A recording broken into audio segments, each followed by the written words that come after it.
మరి మేము చేసేది అదే కదా. మేము మాట్లాడితే మీకు ఒళ్ళు మంట, మేము మాట్లాడితే నీకు గుండెల గడ్డపారై గుచ్చుకుంటుంది. అరే నిజంగా మీకు దమ్ము ధైర్యం ఉంటే వందలాది మంది, నిజంగా వందలాది మంది నా గురించి సంతం ధర్మాల్లో ఏదైతే మీ టీం ఉన్నారో 100 మంది టీం ఉన్నారో, మీ 100 మంది టీం నా గురించి మొత్తం వివరంగా చెప్పుకోండి. 100 మంది విచక్షణ రహితంగా ఇష్టానుసారంగా చెప్పుకోండి. మీరు ఎన్ని రకాలు చెప్పుకున్నా నిజాలు చెప్పండి. అబద్ధాలు చెప్తే మళ్ళీ కేసు అవుతుంది. ఒక మీడియా అధినేత మీద మళ్ళీ ఇష్టానుసారంగా మాట్లాడితే మళ్ళీ కేసు అవుతుంది. నేనేం చేస్తా, పరువు నష్టం కేసు వేయచ్చు. వేస్తే జీవితం ఇక బయటికి రావు.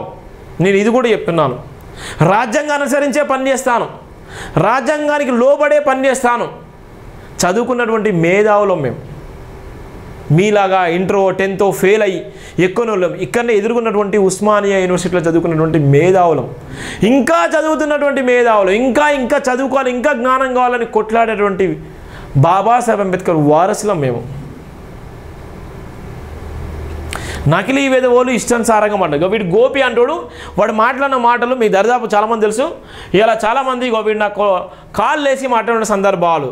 జై ఎన్టీఆర్ తారక అఖిల్ రెడ్డి దుబాయ్ నుంచి వెళ్ళి వాడు మాట్లాడుతూనే ఇష్టానుసారంగా బూతులు తిట్టేటువంటి విష సంస్కృతి నేర్పినటువంటి సనాతన ధర్మము, ఇష్టానుసారంగా మాట్లాడే సనాతన ధర్మం. దయచేసి క్రైస్తవ బిడ్డలారా ఎవ్వరికి భయపడకండి, ప్రతి ఒక్కరూ ఎవ్వరికి భయపడకండి.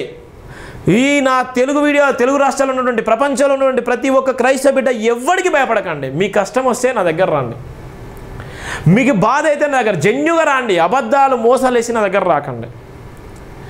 నిజమైన సమస్య, నిజమైనటువంటి ప్రాబ్లం ఉంటే, నిజంగా జెన్యు ఉంటే కుల మత వర్గ ప్రాంతం భేదం ఏమి లేదు. నిజమైనటువంటి సమస్య ఉంటే నా దగ్గర రా.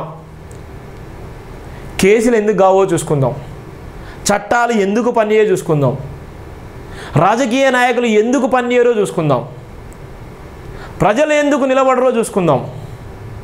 కానీ మీరు అమాయకులాగా మేము ఉంటాము, వాడు గొర్రె అన్న పడతాము, బర్రె అన్న పడతాము, ఎద్దు అన్న పడతాము, ఆవు అన్న పడతాము, మేకపోతన్న పడతాము, ఇంకా ఏదంటే అది పడతాం అనుకుంటే పడండి, అలానే పడండి, అలానే బతకండి, ఇబ్బంది లేదు.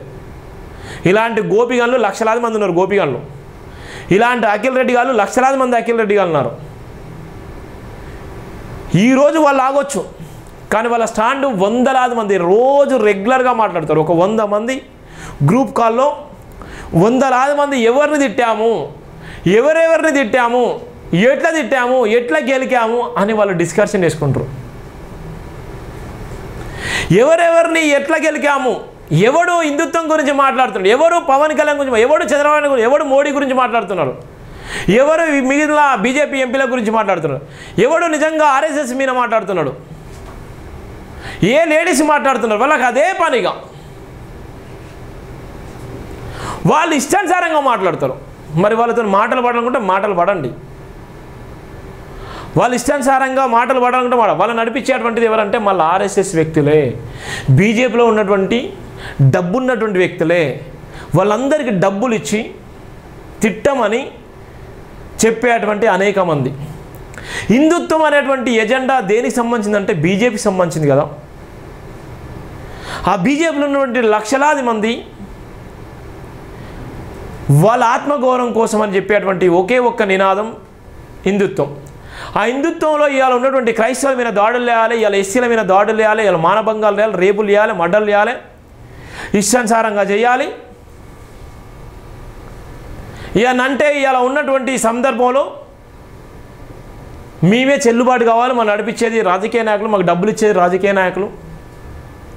ఇంకో ఈ విధంగా నడుస్తున్నారు. మరి మీరన్నా ఇప్పటికైనా తిరగబడకపోతే, ఇప్పుడన్నా మాట్లాడకపోతే, ఇప్పుడన్నా ఒక స్టాండ్ తీసుకోకపోతే మీ జీవితాలు ఇంకా వందలాది మంది గోపిగాళ్ళు వస్తారు, వందలాది మంది అఖిల్ రెడ్డి గారు నకిలీ అఖిల్ రెడ్డి గారు వస్తారు, వందలాది మంది గోపిగాళ్ళు నకిలీ గాళ్ళు వస్తారు, వందలాది మంది అమరప్రసాద్ లాంటి వ్యక్తులు వస్తారు, వందలాది మంది రాధామనోహర్ లాంటి వ్యక్తులు వస్తారు, వందలాది మంది సుగ్నాకర్ లాంటి వ్యక్తులు వస్తారు, వందలాది మంది ఇంకా విధ్వంసం చేస్తారు. గుర్తుపెట్టుకోండి, వందలాది మంది వస్తారు. ఇప్పటికే జరుగుతున్నటువంటి పరిణామాలు మనం చూస్తున్నాం. ఇప్పుడు జరుగుతున్నటువంటి భయంకర పరిస్థితుల వెనుక వీళ్ళందరూ, నేను చెప్పినట్టు వీళ్ళందరూ ఒక టీం వర్క్. వీళ్ళందరూ ఒక టీం వర్క్గా వాట్సాప్ గ్రూప్ కాల్లో వందలాది మంది పాల్గొని వందలాది మంది ఎక్కడెక్కడ చర్చల మీద దాడి చేయాలి, ఏ పాస్టర్ జోలికి పోవాలి, ఏ పాస్టర్ మీద మనం దాడి చేయాలి, ఏ పాస్టర్ ఆస్తులను గుంజుకోవాలి, ఏ పాస్టర్ మీద మనం ప్లాన్ చేయాలి, ఏ టీవీ ఛానల్ వాడు మన గురించి తక్కువ మాట్లాడుతున్నారు, ఏ ఎస్సీలు మన గురించి మాట్లాడుతున్నారు, ఏ బీసీలు మన గురించి మాట్లాడుతున్నారు అనేటువంటి ఎజెండా ప్రతి క్షణం ఉంటుంది, ప్రతిరోజు చేస్తూనే ఉంటాం. నేను మాట్లాడే వీడియోలు కూడా దరిదాపు మనువాదులకు వెళ్ళిపోయింది. నా టీవీ ఛానల్ మనువాదులకు వెళ్ళిపోయింది. నిజంగా హ్యాపీగా ఫీల్ అవుతున్నాను. మాన్యశ్రీ కానిశ్వర్ ఒక మాట అంటాడు, ఆ మాటను కూడా గుర్తు చేస్తున్నాను. మాన్యశ్రీ కానిశ్వర్ ఒక మాట ఏ మాట చెప్తారంటే, ఒక బ్యాంకోడి దగ్గర మాన్యశ్రీ కానిశ్వరం దగ్గర సంబంధించిన పర్సను బ్యాంకులో లోన్ తీసుకుంటాడు. బ్యాంకులో ఇది చాలా ఇంపార్టెంట్. ఈ కథ మీకు తప్పకుండా అవసరం. ఎస్సీ ఎస్టీ బీసీ మైనార్టీలారా, క్రైస్తవ బిడ్డలారా, మీకు కూడా ఈ కథ మీకు చాలా అవసరం. కాన్షీరామ్ దగ్గర పనిచేసేటువంటి ఒక వ్యక్తి ఒక 2 కోట్ల రూపాయలు బ్యాంకులో లోన్ తీసుకుంటాడు. ఒక 2 కోట్ల రూపాయలు బ్యాంకులో లోన్ తీసుకున్న తర్వాత ఆ లోన్ కట్టడు. లోన్ కట్టకపోతే ఆయన దగ్గర ఉన్నటువంటి ఎవరైతే కాన్షీరామ్ దగ్గర పనిచేసేటువంటి వ్యక్తి ఎవరైతే కాన్షీరామ్ దగ్గర ఉన్నాడో కాన్షీరామ్ దగ్గరకు వచ్చి బ్యాంక్ మేనేజర్ వచ్చి వీక్ అడుగుతాడు. ఏమని అడుగుతాడు? కాన్షీరామ్జీ పలాని మీ దగ్గర పనిచేసేటువంటి మీ దగ్గర ఉన్నటువంటి ఈ పర్సను నా దగ్గర 2 కోట్ల రూపాయలు తీసుకున్నాడు. ఈ ఎగ్జాంపుల్ నేనే అంటున్నాను కదా, నేనే అనుకుందాం, మీకు ఎవరో కాదు, లేకపోతే మా ప్రకాష్ పేరు చెప్తా. మీ దగ్గర పనిచేసేటువంటి ప్రకాష్ అనే వ్యక్తి, శివ అనే వ్యక్తి మా దగ్గర 2 కోట్ల రూపాయలు డబ్బులు తీసుకున్నాడు. బ్యాంకులో లోన్ తీసుకొని ఇంతవరకు కట్టట్లేదు. సార్జీ కొద్దిగా కట్టించండి, లోన్ కట్టించండి అని బ్యాంక్ మేనేజర్ కాన్షీరామ్ గారు చెప్తారు. కాన్షీరామ్ గారు చెప్తే కాన్షీరామ్ గారు సరే చూద్దాం అంటాడు. ఎందుకంటే పెద్ద మేధావి, చూద్దాంలే అంటాడు. అట్నైనా వస్తాను, బ్యాంక్ మేనేజర్ వస్తూనే ఉంటాడు. ఇదే జరుగుతుంది. ఒక్కరోజు కూడా ప్రకాష్ని అడగడు, శివాని అడగడు. ఏం శివ, ఏం సంగతి ప్రకాష్, మీరు పలానా బ్యాంక్ మేనేజర్ దగ్గర డబ్బులు తీసుకున్నారా అని ఒక్కరోజు కూడా నవ్వుకుంటాడు. ఆయన బ్యాంక్ మేనేజర్ వస్తాను నవ్వుకుంటాడు. చూడు ఎంత తెలుగో చూడండి. కాన్షీరామ్ గారు స్ట్రాటజీ చూడండి ఎంత గొప్ప ఉంటుంది. క్రైస్తవ పాస్టర్లారా మీకు ఇది అంకితం, ఎస్సీ ఎస్టీ బీసీ మైనార్టీలారా మీకు అంకితం ఇది. ఈ విధంగా వచ్చిపోతుంటే కాన్షీరామ్ గారు నవ్వుకుంటా అంటాడు. ఒకరోజు కాన్షీరామ్ గారు అడుగుతాడు. ఏమని అడుగుతాడంటే, మేనేజర్ గారు చెప్పండి, ఓన్లీ మా ప్రకాష్ గారే తీసుకున్నాడా, మా శివ గారే తీసుకున్నారా మీ బ్యాంకులో లోను? ఎవరెవరు తీసుకున్నారంటే పలానా తీసుకున్నారు అని చెప్తాడు. ఎంతమంది తీసుకున్నారు? చాలామంది తీసుకున్నారు సార్ అనగానే వాళ్ళందరూ కట్టిలా అంటే వాళ్ళందరూ కట్టాల్సి తిరుగుతున్నారు సార్. వాళ్ళందరూ కట్టించిన తర్వాత మావోడు కడతాడు.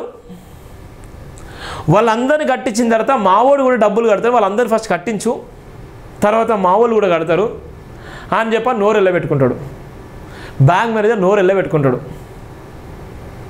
తర్వాత కాన్షీరామ్ గారు ఒక నవ్వుకుంటాడు.